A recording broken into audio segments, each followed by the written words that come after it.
سورہ کہف کا نام تو سنا ہے نا، حدیث میں اس کی بڑی فضیلت بھی ہے۔ ایک کام آپ لوگ ضرور کریں کہ دیکھو جو حافظ قرآن نہیں ہے نا، وہ کچھ متعین صورتیں ضرور یاد کریں قرآن مجید کی۔ ٹھیک ہے، پورا قرآن حفظ نہیں ہوتا، کچھ متعین صورتیں ہیں، جیسے سورہ یاسین ہے، سورہ ملک ہے، سورہ ملک کی تو بڑی فضیلت ہے۔ اسی طرح سورہ کہف ہے، یہ بھی زبانی یاد کریں۔ سورہ سجدہ ہے، یہ بھی زبانی یاد کریں۔ اور 30واں پارہ بھی مکمل زبانی اور 29واں بھی مکمل زبانی ہے۔ یہ دو پارے ہر ایک کو حفظ ہونے چاہیے، 29واں اور کیونکہ نمازوں میں پڑھے جاتے ہیں، 29واں 30واں مکمل یاد کر لیں، سورہ یاسین یاد کر لیں، سورہ ملک یاد کر لیں، اور سورہ کہف یاد کر لیں، سورہ سجدہ یاد کر لیں۔ سمجھ رہے ہیں؟ سورہ واقعہ یاد کر لیں، سورہ رحمان بھی یاد کر لیں، اگر سورہ رحمان یاد کرنا ذرا مشکل ہے، سورہ واقعہ یاد کر لیں۔ تو یہ چند صورتیں آپ یاد کریں گے نا، تو اس کا فائدہ کیا ہوگا کہ تہجد میں آپ لمبی نماز پڑھ سکتے ہیں۔ دیکھو سورہ کہف جمعے کے دن فضیلت ہے نا، وہ جمعے کی رات کو تہجد میں پڑھ لو سورہ کہف، فضیلت بھی حاصل ہو جائے گی اور نماز کا ثواب بھی مل جائے گا۔ جن لوگوں کو قرآن کا حصہ یاد نہیں ہوتا وہ تہجد لمبی رکعتیں پڑھ ہی نہیں سکتے، وہ علم طرح سے بس پڑھتے رہیں گے، رکوع کریں گے پھر اٹھیں گے۔ تو وہ تہجد میں جو ہے نا کچھ اپنا سینے میں اتنا قرآن محفوظ رکھنا چاہیے تاکہ کبھی انسان کی طبیعت میں نشاط ہوتا ہے، وہ لمبی نماز پڑھنا چاہتا ہے تو پڑھ سکے وہ۔ سمجھ رہے ہیں؟ 30واں پارہ ہے، ایک پارہ تہجد میں پڑھ لیں مکمل 30واں پارہ۔ تو یہ تھوڑا تھوڑا روزانہ قرآن مجید یاد کیا کریں۔ کیا ہو گیا بھائی؟ روزانہ آج سے عزم کریں کہ ہم روزانہ قرآن کا بے شک کچھ نہیں 4 لائنیں زبانی یاد کر لیں گے۔ ایک صفحے 15 لائنوں والا قرآن لے لیں، کیونکہ زیادہ تر حافظ میں نے دیکھے 15 لائنوں کے، ایک ہی ہمیشہ یاد۔ جب بھی قرآن حفظ کرنا ہے نا تو ایک ہی جیسے قرآن سے حفظ کرنا ہے، ورنہ بہت کنفیوز ہو جائیں گے۔ بھائی قرآن جو چھپتے ہیں نا ان میں کچھ 15 لائنوں والے ہوتے ہیں، کچھ 16 لائنوں والے ہوتے ہیں۔ کوئی سورت 15 لائنوں سے یاد کر لی، کوئی 16 سے، بہت کنفیوز ہو جائیں گے۔ پوری زندگی ایک جیسے قرآن سے ہی پھر پڑھا جاتا ہے۔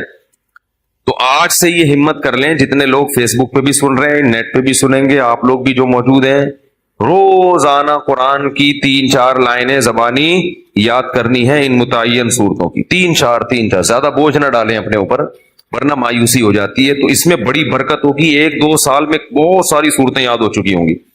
میں نے جو قرآن مجید حفظ کیا ہے نا، تو میرا حفظ کرنے کا شروع میں ارادہ نہیں تھا، میرے پاس ٹائم ہی نہیں تھا۔ اللہ تعالیٰ میرے بڑے بھائی کو جزائے خیر دیں، وہ حافظ قرآن ہے، ہم نے کسی الگ سے قاری سے نہیں پڑھا، اپنے بڑے بھائی سے ہی پڑھا ہے۔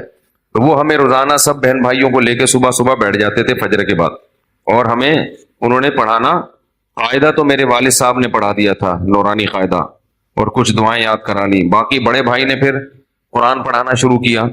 تو جب میرا قرآن ختم ہوا تو انہوں نے کہا کہ اب کچھ صورتیں یاد کر لو، تو مجھے سورہ کہف یاد کرا دی۔ تھوڑی صبح دے بیٹھتے تھے 15 منٹ 20 منٹ آدھا گھنٹہ روزانہ، باقی پھر اسکول جانا ہے، باقی کام ہوتا، بس روزانہ اتنی دیر بٹھاتے تھے۔ تو وہ روز تھوڑی تھوڑی صورتیں یاد کر کے بہت ساری صورتیں یاد ہو گئیں، تو پھر مجھے حفظ کرنے کا شوق پیدا ہو گیا، یار جب اتنی ہو گئی تو پورا یاد کرو قرآن۔ تو میں نے بہت تھوڑے سے عرصے میں طلب علمی کے دوران الحمدللہ حفظ مکمل کیا ہے، پڑھائی کے دوران۔ تو ایک دفعہ ذوق پیدا ہو جائے گا نا تو پھر خود مزہ آئے گا، خود لطف آئے گا اس میں۔ تو سورہ کہف بھی مشہور سورت ہے جو پڑھی جاتی ہے۔ نبی صلی اللہ علیہ وسلم نے فرمایا جو سورہ کہف کی جمعے کو تلاوت کرے گا، جمعے کی رات کو بھی کر سکتے ہیں تلاوت، ایک روایت میں جمعے کی رات کا بھی تذکرہ ہے، تو آپ نے فرمایا کہ وہ دجال کے فتنے سے محفوظ رہے گا۔ کہف عربی میں کہتے ہیں غار کو۔ اس میں 2 بلکہ 3 واقعات ہیں، 2 تو بڑی دلچسپ ہیں۔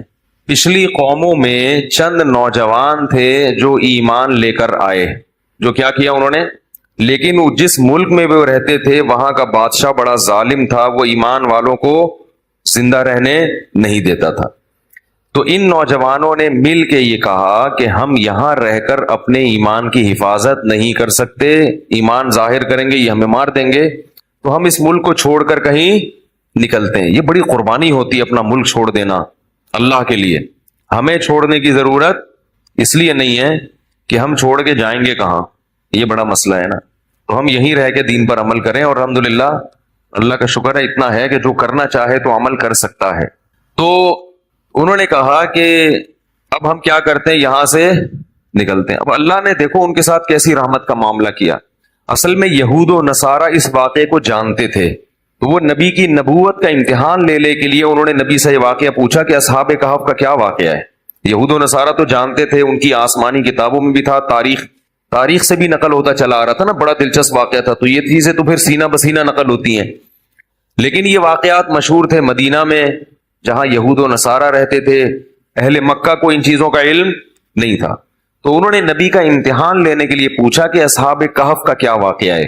تو اس پر اللہ تعالیٰ نے سورہ کہف نازل کی اور بتایا انہم فتیۃ آمنوا بربہم، چند نوجوان تھے جو اپنے رب پر ایمان لائے.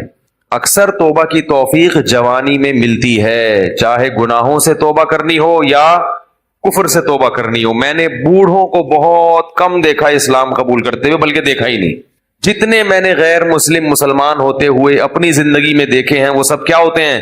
جوان. حالانکہ اس وقت مزے اڑانے کی عمر ہوتی ہے. پتہ یہ چلتا ہے کہ جوانی میں توبہ آسان ہے، بڑھاپے میں توبہ مشکل. کیوں؟ جوانی میں جیسے گناہوں کا جوش ہوتا ہے تو گناہ سے بچنے کا جذبہ بھی جوانی میں ہی پیدا ہوتا ہے، کیونکہ جوش کا ہونا ضروری ہے گناہ کے لیے بھی اور توبہ کے لیے بھی. کیا ہو گیا بھائی ایک آگ بھڑکتی ہو نا جسم میں، گناہ کی بھی آگ بھڑکتی ہے اور گناہ سے توبہ کے لیے بھی جذبہ چاہیے. بڑھاپے میں جذبات کیا ہو جاتے ہیں؟ ٹھنڈے. نہ گناہ کا وہ جذبہ رہتا ہے اور نہ گناہ سے توبہ کا وہ جذبہ رہتا ہے، لہذا نیوٹرل ہو جاتا ہے. بس جس حال میں جوانی گزاری اسی میں رہتا ہے. کہتا ہے چھوڑو اب کیا توبہ کرنی، بس آرام سے مجھے زندگی گزارنے دو، مرنے دو آرام سے، چاہے وہ کافر ہو یا گناہ گار ہو. اس لیے یہ نہیں کہ بڑھاپے میں توبہ قبول نہیں ہے، قبول تو بڑھاپے میں بھی ہے، مگر بڑھاپے میں توبہ کی توفیق ملتی نہیں ہے. تو اس لیے جوانی میں ہی توبہ کر لو، اور اسی سال کر لو، اور اسی رمضان میں کر لو، اور اسی اعتکاف میں کر لو، اور ابھی کر لو. شیطان کہے گا کل عید کے بعد کروں گا، پہلے 2-4 فلمیں دیکھوں گا عید کے بعد جو نئی ریلیز ہوں گی ہیں، اور پھر جو ساری مستیاں اپنی پوری کروں گا، نکالوں گا، مزے اڑاؤں گا، پھر کیا کروں گا؟ تسلی سے آخر میں توبہ کر لوں گا. جس نے یہ سوچ کے توبہ کو ڈیلے کیا، مؤخر کیا، اس سے بڑا بے وقوف دنیا میں کوئی نہیں ہے. ایسا نہیں ہوتا. کرنی ہے تو کرو ابھی. اللہ تعالیٰ توبہ کی توفیق دے. آج رات اٹھ کے نا اللہ سے خوب گڑ گڑا کے مانگے، اللہ جتنے گناہ تھے ہم نے چھوڑ دیے. بس ہمت کرو، ہمت کے بغیر دنیا میں کچھ بھی نہیں ہوتا. تو ان نوجوانوں نے کیا کہا بھائی ہمت کرتے ہیں. فتیہ، قرآن کیا کہہ رہے ہیں؟ نوجوان تھے. فتن کی جمع فتیہ آتی ہے. تو انہوں نے کہا کہ بھائی وَإِذِ اعْتَزَلْتُمُوهُمْ وَمَا يَعْبُدُونَ إِلَّا اللَّهَ فَأْوُوا إِلَى الْكَهْفِ، چلو یہاں سے بھاگ کے کسی غار میں پناہ لیتے ہیں، وہاں جا کے سوچیں گے کہ کل کرنا کیا ہے، اگلا پلان کیا. ابھی تو یہاں سے نکلو، یہاں رہ کے کچھ نہیں ہو سکتا. انہیں کیا پتا تھا کہ ان کی اس قربانی پر اللہ ان کو کیسا نوازنے والا ہے. اللہ بڑا شکور ہے. اللہ کا ایک نام ہے شکور. شکور پتہ ہے کسے کہتے ہیں؟ قدردان. آپ تھوڑا کریں اور وہ نوازے بہت زیادہ، اس کو شکور کہتے ہیں. تھوڑی قربانی آپ دو گے مگر وہ نوازے گا بہت زیادہ. اللہ ایسا کرتے ہیں. تو یہ نوجوان نکل کے گئے ہیں اور انہوں نے غار میں کیا کی؟ پناہ لی. وہاں بیٹھ چلے گئے ہیں، نیند آ گئی، سو گئے. ساتھ ان کا کتا بھی تھا. حفاظت کے لیے کتا رکھنا بولو بھائی جائز، بلا وجہ کتا رکھنا حرام ہے. نبی نے فرمایا جس نے بلا وجہ کتا رکھا روزانہ ایک قیرات اس کی نیکیاں کم ہوتی رہیں گی. ایک قیرات پہاڑ کے برابر ہوتا ہے. روزانہ اس کی نیکیاں ضائع ہوتی رہیں گی. اسلام میں کتا پالنا بلا وجہ جائز نہیں ہے. ضرورت کے لیے، شکار کے لیے پال سکتے ہیں. شکاری کتے ہوتے ہیں نا کہ شکار وکار کرنا ہے، یا گھر میں طوطے پالے ہوئے ہیں تو ان کی شکار کے لیے کتا رکھا ہوا ہے. تو یہ ہوتا ہے طوطوں کی حفاظت کے لیے کتے رکھنے پڑتے ہیں بعض دفعہ. تو لیکن کتے کو بتا دیں کہ صرف طوطوں کی حفاظت کے لیے ہے. لوگ کتا پالتے ہیں ڈاکوں سے حفاظت کے لیے، اس کو بتاتے نہیں ہیں، وہ ہر ایک کو کاٹنا شروع کر دیتا ہے. تو وہ اپنا کتا بھی ساتھ لے گئے حفاظت کے لیے کہ بھائی کہیں پہرے وہرے کا کام آئے گا. تو غار میں ان کو نیند آئی اور کتا کہاں بیٹھا ہوا ہے؟ غار کے کنارے پہ. وہ حفاظت کے لیے بیٹھا ہوا تھا کہ بھئی کوئی آئے گا تو بھونک کے ان کو بتائے گا بھئی بندہ آیا ہوا ہے کوئی. تو اب جو ہے قرآن کہتا ہے کہ ہم نے ان پہ نیند کو مسلط کر دیا، سو گئے. وَلَبِثُوا فِي كَهْفِهِمْ 300 سِنِينَ وَازْدَادُوا 9 309 سال سوئے ہیں. کتنے؟ 309 سال. وَنُقَلِّبُهُمْ ذَاتَ الْيَمِينِ وَذَاتَ الشِّمَالِ، اگر انسان ایک ہی پہلو پہ لیٹا رہے نا تو زمین کھا جاتی ہے اس کو. تو اللہ فرماتے ہم ان کو کروٹیں بھی دلاتے رہے. وَتَرَى الشَّمْسَ إِذَا طَلَعَتْ تَزَاوَرُ عَنْ كَهْفِهِمْ ذَاتَ الْيَمِينِ وَذَاتَ الشِّمَالِ وَإِذَا غَرَبَتْ تَقْرِضُهُمْ. جب سورج نکلتا تھا تو وہ بھی کترا کے نکلتا تھا، روشنی جائے گی مگر تیز دھوپ نہیں جائے گی، تاکہ سورج کی جلن، سورج کی کرنیں ان کی اسکن کو خراب نہ کریں.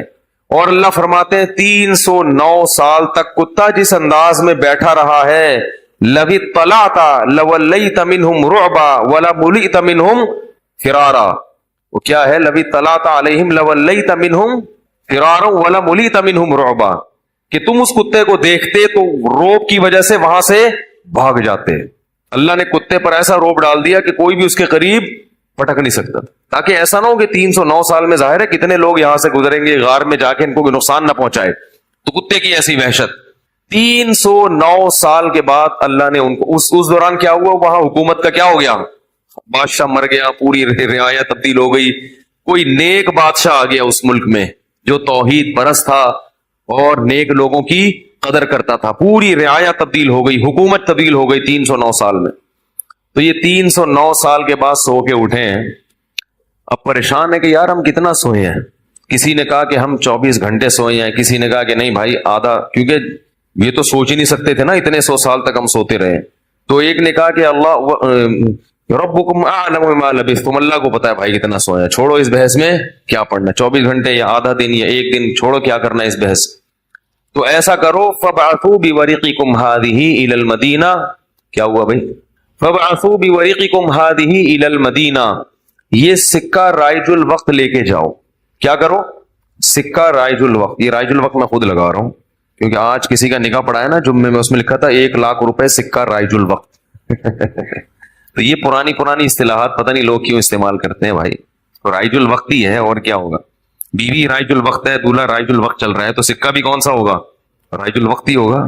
تو انہوں نے کہا کہ یہ سکے لے کے جاؤ، کرنسی لے کے جاؤ.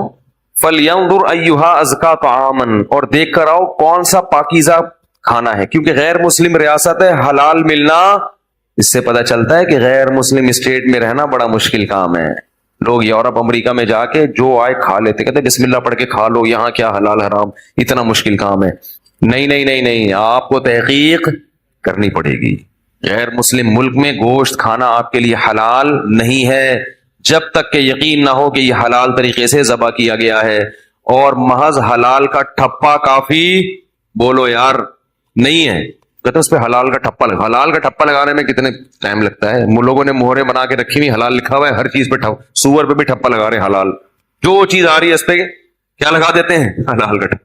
جو بھی ان ملکوں میں رہتے ہیں ان کی ذمہ داری ہے کہ چکن کھا رہے ہیں، بکرا کھا رہے ہیں، جا کے پہلے تحقیق کریں کہ اس کمپنی میں حلال ہے بھی یا نہیں ہے. مشینی ذبیحہ ہماری تحقیق میں حلال نہیں ہے. قرآن میں صاف ہے کہ جس جانور پر اللہ کا نام نہ لیا جائے اسے کھانا جائز نہیں ہے. اور نام لینے کا مطلب انسان نے نام نہ لیا ہو، مشین کا نام لینا کافی، مراد یہ کہ انسان اس پہ نام لے. تو انسان کا اللہ بسم اللہ اللہ اکبر پڑھنا ضروری ہے.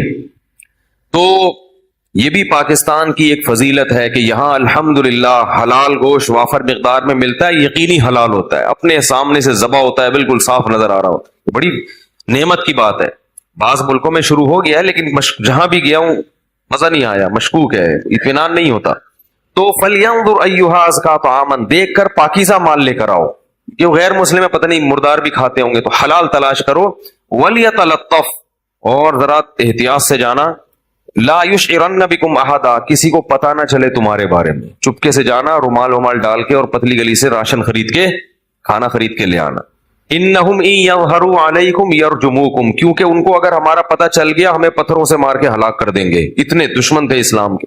او یعیدوکم فی ملتہم، یا زبردستی تمہیں اسی دین میں لے آئیں گے. ولن تفلحوا اذا ابدا، پھر تو تم کبھی بھی کامیاب نہیں ہوگے، نقصان ہو جائے گا. ہم تو نہ اس دین میں دوبارہ جا سکتے ہیں اور نہ ہم قتل ہونا چاہتے ہیں کہ پتھروں سے ہمیں کوئی ہلاک کرے. لہذا چپکے سے جاؤ اور پتلی گلی سے واپس آ جاؤ. وہ جب چپکے سے گیا تو وہ دیکھ کے حیران ہو گیا، وہ یہ کیا ہے بھائی، یہ تو وہ علاقہ ہی نہیں ہے بھائی. تو علاقہ ہی چینج ہو گیا ہے. علاقہ کیا ہو گیا ہے؟ چینج ہو گیا ہے. سندھ والے جو ہے نا علاقے کو کہتے ہیں علاقہ، کہتے ہیں علاقے کی بات ہوتی ہے بھائی. تو یہ تو پورا علاقہ چینج ہو گیا. تو وہ حیران کہ وہ بادشاہ کہاں ہے. انہوں نے کہا کہ وہ بادشاہ تو بھائی 300 سال پرانی بات ہے, اس کے زمانے کی تو ٹرینیں بند ہو گئی ہیں, کون سے بادشاہ کی بات کر رہے ہیں؟ اس نے کہا بھائی وہ بادشاہ. انہوں نے کہا بھائی وہ پرانے زمانے کا قصہ ہے. انہوں نے پھر وہ کرنسی دکھائی, انہوں نے کہا یہ کرنسی تو 300 سال پہلے اسٹیٹ بینک نے پابندی لگا دی تھی, یہ کون سی کرنسی لے کے گھوم رہے ہو. بہرحال چونکہ تاریخی کتابوں میں نقل ہوتا چلا آ رہا تھا کہ چند لوگ تھے جو ایمان قبول کر کے ملک چھوڑ کر چلے گئے تھے, تو پھر انہوں نے اس کو بھی بلایا اپنے باقی ساتھیوں کو, پھر تحقیق ہوئی تو لوگوں کو یقین آ گیا کہ یہ اللہ نے کیا کیا ان کے ساتھ, ایک کرامت کا معاملہ کیا ہے کہ چونکہ یہ ایمان لائے تھے تو اللہ نے ان کو اس بادشاہ کے شر سے بچانے کے لیے 300 سال بعد والے جہان میں منتقل کر دیا ہے. تو اب لوگ ان کے عقیدت سے ہاتھ پاؤں چومنے لگے, اور وہ بڑا ان کے جو ہے نا عقیدت اور محبت کرنے لگے, اور ان کے انتقال کے بعد وہاں انہوں نے لوگوں نے ایک مسجد بنائی اللہ کو یاد رکھنے کے لیے.